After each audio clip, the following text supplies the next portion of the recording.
Ketika kita bicara tentang the role of leader, berarti kita berbicara tentang bagaimana seorang pemimpin itu bisa memberdayakan tim yang mereka miliki.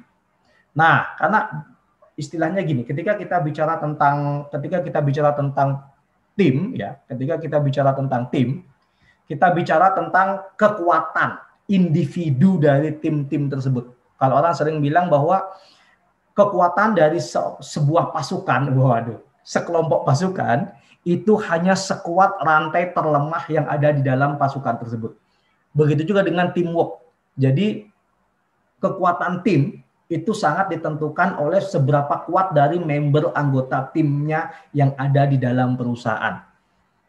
Jadi bahasanya adalah kadang kita lupa bahwa ketika kita menjadi teamwork, masing-masing orang ini memiliki peranan yang penting. Setiap orang memiliki kelebihan dan setiap orang pula memiliki kelemahan. Permasalahannya adalah apakah kita bisa fokus kepada kelebihan dari masing-masing tim kita sehingga pada akhirnya kelebihan ini akan menyatu satu sama lain. Kadang sebagian tim malah justru berfokus kepada kelemahannya sehingga pada akhirnya kelemahan ini akan melemahkan tim menjadi satu sama lain. Sehingga ini realita, Bapak Ibu. Jadi kadang kita sebagai seorang pemimpin itu ini pilihan ya kalau dalam manajemen ya. Jadi saya sering ditanya di sesi-sesi manajemen, ditanya lebih baik kita mengupgrade strength ya atau lebih baik kita correcting weakness. Itu sebuah pertanyaan yang sering saya dapat ketika kita bicara tentang development ya, development manajerial.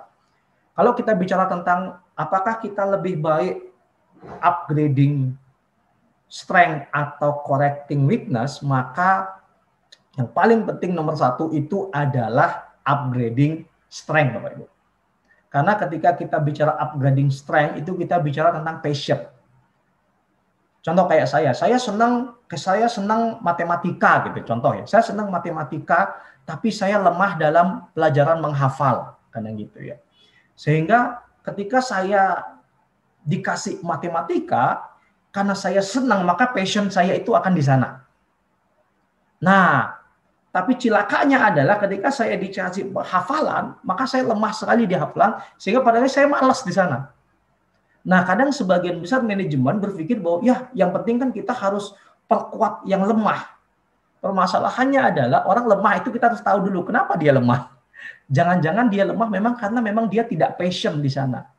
Sama kayak orang senang main sepak bola disuruh latihan basket, kan nggak mau, Pak Ibu. Jadi lebih baik ketika kita bicara tentang role of leaders di dalam teamwork, lebih baik kita fokus kepada bagaimana memahami masing-masing tim ini memiliki strength masing-masing, sehingga strength inilah yang akan kita gunakan untuk menyatu dan menjadi sebuah kekuatan yang lebih bagus.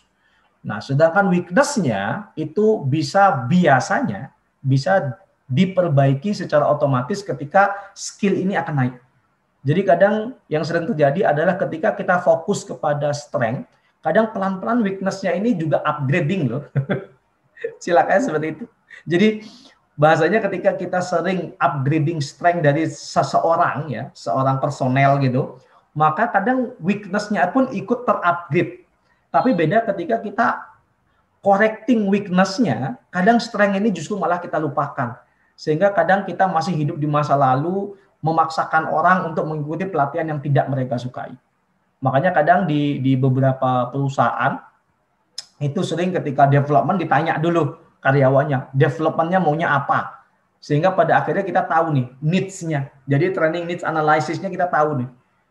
Yang kebutuhannya apa sesuai dengan passion yang mereka inginkan. Karena kalau orang sudah passion, Bapak Ibu, itu belajarnya luar biasa.